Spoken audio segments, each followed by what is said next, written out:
Está con nosotros en el estudio una todoterreno. Estaba anoche en el Monumental Simón Bolívar y aquí está muy temprano con nosotros Coquito Santoro. Gracias, María Cristina, por acompañarnos hoy. No, vale, para mí siempre es un placer, Gregorio. Sabes que venir a hablar de lo nuestro siempre para mí va a ser... Vamos a hablar de fútbol nacional, obviamente, pero quiero preguntarte, en primera instancia, ¿qué ambientazo había ayer en el Monumental? Mira, de verdad qué alegría ver eso. Más de 32.000 almas allí disfrutando además de un juegazo. Sí, además. Porque hay que darle mérito a lo que hicieron ayer los eternos rivales. Nos brindaron un espectáculo del que nos gusta ver. Al final se lo terminó llevando Navegantes del Magallanes, pero en ese tome y dame que tuvieron prácticamente desde el cuarto inning hasta el último inning, que de verdad nos hizo disfrutar muchísimo el trabajo que tuvimos ayer. Y además el rugido de esa cantidad de almas que habían ahí en cada batazo era una cosa emocionante. Bueno, vamos a hablar ahora sí de la Liga Fútbol porque ya se cumplió la primera mitad de los cuadrangulares, la primera vuelta, las primeras 3 jornadas. Y lo de Caracas y Puerto Cabello es tremendo. Sí, sobre todo creo que lo de Puerto Cabello, que pudiese ya clasificar este fin de semana a la final del torneo clausura, porque tiene puntaje perfecto. Sí. Tiene 9 puntos y ya sería prácticamente imposible, si llega a 12, que restando 2 jornadas pudiese... A ver, es una matemática. Si La Guaira no logra ganarle a Monagas y Academia, si suma de 3... ya prácticamente tendríamos el primer finalista para lo que va a ser esta final. Si gana Academia, pero La Guaira el día de mañana logra sacarle 3 puntos a Monagas, seguimos en la contienda para ver quién pudiese ser el clasificado, aunque parece ya difícil creer que no va a ser La Guaira Academia. Con dejar un puntico contra Monagas en casa... Sí. No le sirve el empate. No le sirve el empate, tiene que ganar el equipo de Juan Domingo Tolizano y Academia Puerto Cabello. Qué rendimiento tan parejo, aprovechando, tú lo decías la semana pasada, cómo aprovecha la velocidad de este equipo. La velocidad, y de verdad hay que aplaudir a Eduardo Zaragoza en cómo ha sabido leer sus rivales. Creo que eso ha sido también importantísimo en esta fase final para Academia Puerto Cabello, además recuperando piezas, como ya lo decías, importantísimas en cuanto al tema de velocidad, que creo que acá en Venezuela te puede ayudar muchísimo eso. No es un fútbol en el que vemos tanta velocidad en el día a día, y tener jugadores, y creo que es lo que te brindan estos extranjeros que ha logrado traer este 2025 Academia Puerto Cabello, que además no fueron refuerzos que trajo Eduardo Zaragoza, pero que ha sabido sacar lo mejor de ellos. Sí, sin lugar a duda. Pero bueno, mañana se juega los 2 partidos de ese grupo A, de ese cuadrangular A, donde vamos a ver entonces qué va a ocurrir.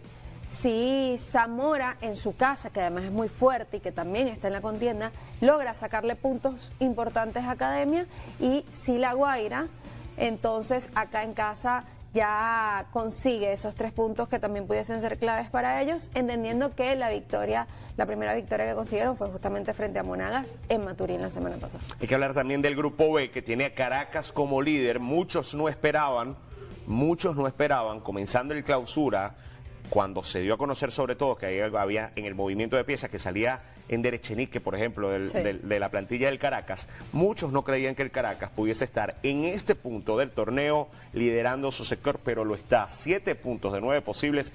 Es un trabajo extraordinario el del equipo liderado por Fernando Aristigueta. Totalmente, y creo que están viviendo un momento espectacular. Y hay algo que tiene el Caracas, a diferencia de muchos equipos como La Guaira, como Carabobo, como Deportivo Táchira, como Academia, no tiene tal vez la profundidad que tienen estos equipos en sus plantillas, pero Fernando, junto a su cuerpo técnico, que recordemos que está Henry Meléndez, que es parte de ese cuerpo técnico y que es quien maneja las canteras del Caracas Fútbol Club, han sabido conseguir esa profundidad en los chamos. Han sabido cómo voltear a su sub-19, a su sub-20 y decir, ok, estos chamos me pueden funcionar para esa profundidad. Y después tiene a un Tucani Chávez que le tuvieron la paciencia, cuando llegó lesionado, le dieron el espacio, le dieron el tiempo, no le dieron la espalda, y ahora está siendo pieza fundamental de ese Caracas. Y yo creo que siempre hay que nombrar a alguien en este Caracas, y es Fran Carlos Benítez. Porque si no fuese por el guardameta de 21 años, creo que Caracas muchos de esos resultados positivos que ha conseguido no los hubiese conseguido, porque ha sido uno de los grandes protagonistas, algo que no le gusta nunca a un técnico. Evidentemente estoy segura que Fernando Aristigueta no se alegra, se alegra por lo bien que le va a Fran Carlos, pero al final del día en muchos partidos hemos visto muchas salvadas de Fran Carlos Benítez y sin duda es uno de los grandes protagonistas para que Caracas esté allí en esa contienda. Ahí en ese grupo, bueno, Táchira, que parece que nada le sale bien. 5 puntos de ventaja tiene el Caracas sobre el Táchira y parecen insalvables los 5 puntos ya entrando en la segunda vuelta. Creo que Carabobo es quien pudiese allí estar en esa lucha, sobre todo porque cierra la segunda vuelta Carabobo-Caracas en Valencia. Eso puede ser determinante, sin duda. Además, Carabobo ha logrado mantener algo de lo que fue su rendimiento en la fase regular del clausura. Sabemos que el Carabobo tiene una plantilla importante, con una combinación de juventud y experiencia tremenda, con 2 arietes que han sido de los últimos 15 años de los más destacados del fútbol venezolano, como Joandri Orozco y como Jonathan del Valle, con sus idas y venidas, por supuesto, pero pareciera que este Carabobo tiene la solera para poder pelear al Caracas. Sí, sobre todo, y tú mencionas a Joandri, y Joandri ha sido sin duda el gran aporte en este torneo clausura para Carabobo. ¿Qué pasa?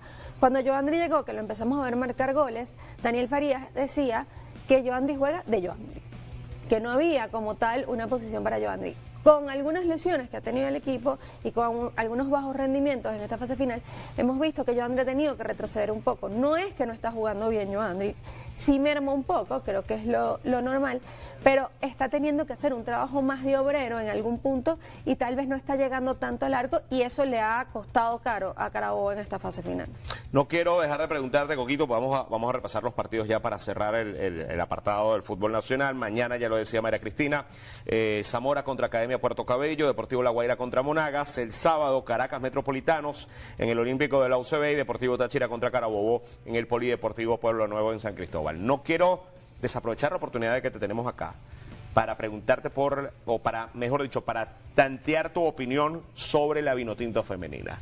Sacó el empate con Chile, tú estuviste en ese partido en Cabudare, y le ganaron a Paraguay de visita 2-1. Mira, yo creo que el empate de Chile, mucha gente dice, no, es que no podemos empatar en casa. Es verdad que en esta eliminatoria tan corta, son nada más 8 partidos, es una sola vuelta, perder puntos en casa es complicado, pero al final creo que se dieron las matemáticas que estábamos esperando para esto. 4 puntos en esta 4 puntos. Obviamente lo perfecto son 6 puntos, pero entendiendo el contexto continente en este momento, creo que haber sumado de 4 es muy importante para nuestras chamas.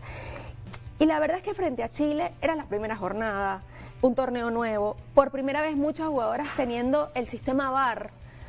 Recordemos que por primera vez en una competición de Conmebol femenino hay VAR desde el día 1, porque en Copa América solo hay en la fase final.